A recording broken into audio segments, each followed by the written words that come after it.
Hari ini kita belajar tentang menerapkan ragam hias pada bahan kayu. Oke, kemarin kan kita belajar tentang bagaimana cara menerapkan ragam hias pada bahan tekstil. Nah, bahan kayu ini sangat banyak di Indonesia. Apa saja? Ada kayu jati, ada itu yang paling terkenal ya, kayu jati, kayu ulin. Tapi yang biasanya orang untuk mengukir itu menggunakan kayu jati. Nah, coba perhatikan gambar-gambar berikut. Yang pertama itu ada meja jati. Itu dihiasnya menggunakan teknik mengukir sehingga meja yang semula polos menjadi lebih cantik dan memiliki nilai seni. Selanjutnya ada lukisan kaligrafi Al-Quran. Itu biasanya kita jumpai pada tempat-tempat ibadah seperti masjid, musola, dan lain-lain. Bisa juga di museum ya. Nah, yang ketiga itu ada gambar tentang gambar lemari jati. Itu lemari jatinya kalau polos itu pasti tidak terlalu cantik, sehingga diberikanlah hiasan berupa ukiran. Yang keempat itu ada gambar apa? Gambar talenan. Nah, itu talenannya bukan untuk memasak atau di dapur, biasanya itu digantung di dinding. Kemudian dihias menggunakan teknik lukis. Oke, selanjutnya, selain pada benda-benda tadi, pada zaman dulu atau masyarakat dulu juga melakukan hiasan, menghias pada benda-benda seperti tameng ataupun topeng. Jadi tiap daerah itu beda-beda bentuk hiasannya. Contohnya itu tameng dari Papua yang sebelah kiri, di tengah itu ada tameng dari Kalimantan, beda hiasannya. Selanjutnya ada topeng dari Jogja, itu sesuai dengan karakteristik daerah masing-masing. Kalau tameng itu fungsinya biasanya untuk orang yang berperang, itu tameng untuk pelindung diri.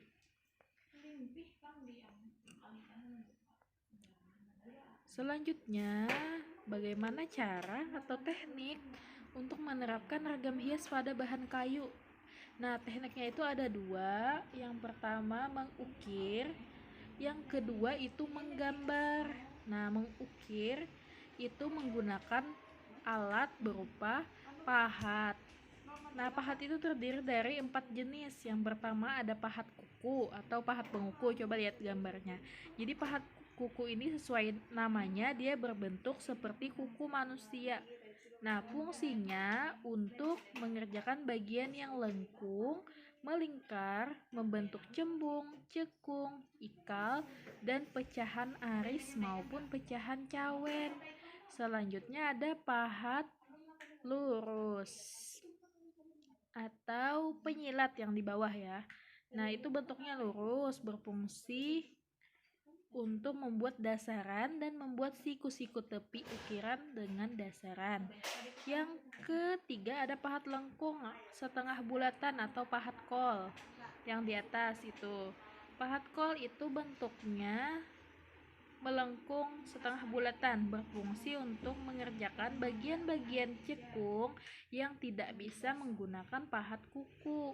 Yang terakhir ada namanya pahat miring atau pahat pengot, bentuknya meruncing dan tajam sebelah. Tuh, ada di paling ujung ya. Nah, itu fungsinya untuk membersihkan pada sudut sela-sela ukiran dan meraut bagian-bagian yang diperlukan. Selanjutnya, dalam memahat ada juga alat yang diperlukan, yaitu pemukul. Nah, pemukul ini untuk mengukir. Jadi yang pahat tadi kan dipukul di bagian atasnya supaya bisa diukir. Biasanya bisa terbuat dari kayu, besi maupun batu. Itu ada 3 jenis. Yang pertama yang A itu ada palu besi, yang B ada palu kayu, dan yang C itu namanya adalah batu. Nah, kemudian bagaimana cara menggambar ragam hias ukiran. Nah, jadi bentuk kayu ada yang berupa batang, ada yang berupa papan. Kayu memiliki serat halus, tapi ada juga yang kasar. Nah, jadi mengukir harus memperhatikan alur seratnya terlebih dahulu. Nah, membuat torehan pada kayu dengan menggunakan ragam hias tertentu merupakan aktivitas dalam mengukur. Bagaimana caranya?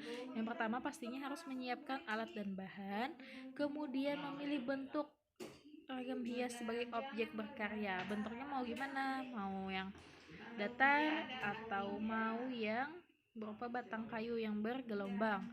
Kemudian bentuklah sketsa pada bahan kayu itu, disketsa dulu gambarnya maunya yang gimana, baru diberikan gambar. Terakhir itu melukis ragam hias di atas bahan kayu. Nah, jadi melukis ya, yang tadi menggambar, kalau ini melukis. Kalau melukis itu tekniknya bisa dilakukan menggunakan berbagai macam cat, bisa cat minyak ataupun cat akrilik. Bagaimana caranya? Yang pertama pastinya harus menyiapkan alat dan bahannya ya. Kemudian baru siapkan papan kayunya. Lalu buat dulu rancangan di atas kertas supaya memudahkan kita untuk menggambar di permukaan kayu. Baru dipindahkan ke permukaan kayu. Terakhir baru diberi warna dan diberi lapisan vernis. Vernis itu cat transparan supaya dia mengkilat, supaya lebih bagus. Oke, terima kasih. Sudah selesai materi seni budaya hari ini. Jadi kayu itu merupakan bahan yang sering kita lihat ya di sekitar kita.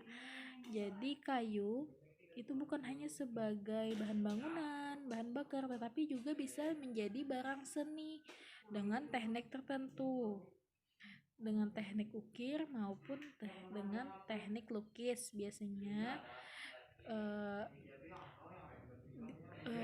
sedangkan dengan cara dilukis, nah kalau dilukis itu hasilnya berupa tekstur halus. Kalau ini diukir dia tekstur yang bergelombang ya, biasanya kalau kita lihat di ukiran-ukiran. Oke, selanjutnya tugas pada hari ini coba perhatikan, di situ ada 6 gambar.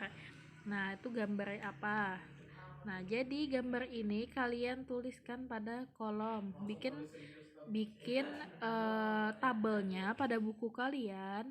Nah, itu contohnya yang pertama itu nama bendanya patung burung tuh. Tekniknya adalah diukir. Bahannya kayu ya, pewarna atau cat, kemudian alat-alat pahat. Fungsinya apa? Sebagai hiasan ya. Oke, selanjutnya kalian tentukan pada gambar 2, 3, 4, 5, dan 6. Terima kasih, selamat mengerjakan. Ditunggu ya, terakhir jam 4 sore. Tapi harus kerjakan sekarang.